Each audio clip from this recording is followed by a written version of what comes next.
A few minutes later. বর্ষাকাল, এখন অনবরত বৃষ্টি হবে, সেই কারণে গাছে এই গ্রো ব্যাগগুলোতে যে বৃষ্টির জল পড়বে তাতে যে আমরা অর্গানিক সারগুলো দিই সেগুলো ধুয়ে যাবে, সেই কারণে এই সময় গাছগুলোকে একটু বেশি পরিমাণে খাবার দিয়ে রাখতে লাগে, তাহলে গাছের গ্রোথগুলো এরকম হবে। তুমি দেখতেই পাচ্ছ একটা অপরাজিতা গাছ কত সুন্দরভাবে ঝাঁকড়া হয়েছে, সকালবেলা ফুল তুলে নেওয়া হয়েছে দেখে।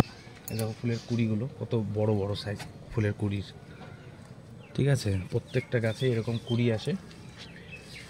তো আমি কি করি, বাড়িতে যে আমরা চা খাই সেই চা পাতাগুলো একটা পাত্রে স্টোর করতে থাকি। এই 7 থেকে 10 দিন পর স্টোর করার পরে সেগুলোকে, যেহেতু চিনি দেওয়া থাকে, ভালো মতো ধুতে হয়।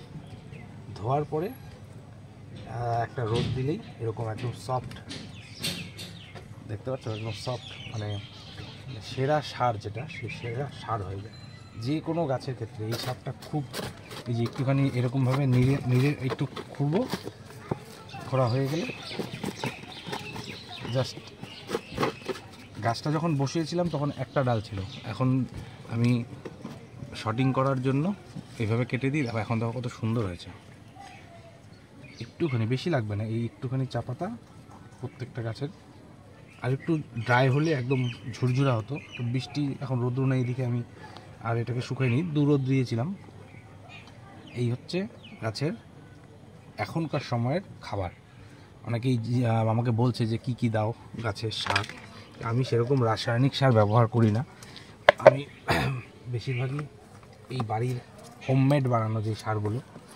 আর পোকা যখন হয়, যে কোনো জবা গাছে বেশিরভাগ দেখায় যেরকম সাদা সাদা মিলিবাগ, তখন আমি কি করি, নিম গাছের পাতা জাল দিই।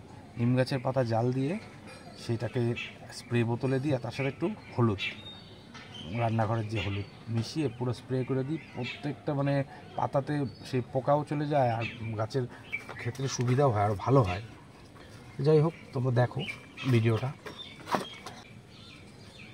আজকে তোমাদের দেখাবো, আমি কিছুদিন আগে আমার যে গোলাপ গাছ একটা ছিল, সেই গোলাপ গাছের আমি ডাল কেটে দিয়েছিলাম। এখন কি পরিমাণে ডালও হয়েছে আর কড়িও আসছে, তোমাদের দেখাবো।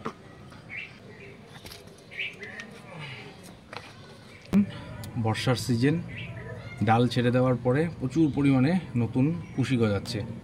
এই সময় এখন একটু গাছের খাবার দরকার, সেই খাবার হিসেবে আমি আমার বাড়িতে যে তৈরি করা অর্গানিক সার সেটাও দিই। আর এই যে দিয়ে দিচ্ছি চা পাতা। চা পাতাগুলো ধুয়ে ফ্রেশ করে জমানোর পরে যখন গাছের গোড়ায় দেওয়া হয়, 7 থেকে 10 দিন পরেই গাছের গ্রোথ দেখলে তুমি তার রেজাল্ট বুঝতে পারবে, কত সুন্দর রেজাল্ট, খুব সুন্দর। আর এই গ্রো ব্যাগে গাছ লাগালে একটা জিনিস, আগাছাটা কম জন্মায়। আগাছাটা জন্মাতে পারে না, যদিও উপরে থাকে, হাত দিয়ে তুললেই হয়ে যায়। এই হচ্ছে, দিয়ে দিলে এই কুকড়ানো রোগটা চলে যায়। আমি দিয়েছিলাম, কুকড়ানো রোগ চলে গেছিলো, আবার আসছে, আবার দিতে হবে, তাতে কোনো অসুবিধা নেই। কিন্তু যেরকম ফুল আসবে, দেখো কত সুন্দর ফুল।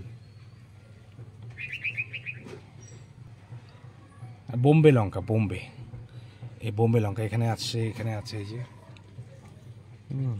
লঙ্কা, এটা হচ্ছে প্রচুর ফুল আসছে, কিন্তু দেখো প্রচুর ফুল আসছে।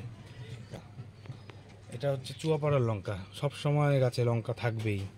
এই গাছটা চুয়াপাড়ার লঙ্কা বলি, অল টাইম একটা না একটা লঙ্কা। আর এটা বোম্বে লঙ্কা, খুব ঝাল। এই একটা লঙ্কা ঠিক মতো ম্যাচুরিট যখন হয়, একটা দিলেই সবজিতে সেই ঝালে। আর এই যে লঙ্কার সাইজ দেখো, এই যে লঙ্কা, লঙ্কা দেখছো তো কত হয়েছে, এই যে, এই যে লঙ্কা, এই যে। তো এগুলো হচ্ছে আমার বাড়ির তৈরি এই সারে, এগুলো হচ্ছে। তাও আমি খুব একটা সময় দিতে পারি না, কারণ সপ্তাহে 2-1 দিন করে এদের ঠিক পরিচর্যা না করলে এই বৃষ্টির সিজনে পোকা মাকড় এসে যায় গাছে, সেটাকে যত্ন করতে হয়, সেটা আমার খুব একটা সময় হয় না।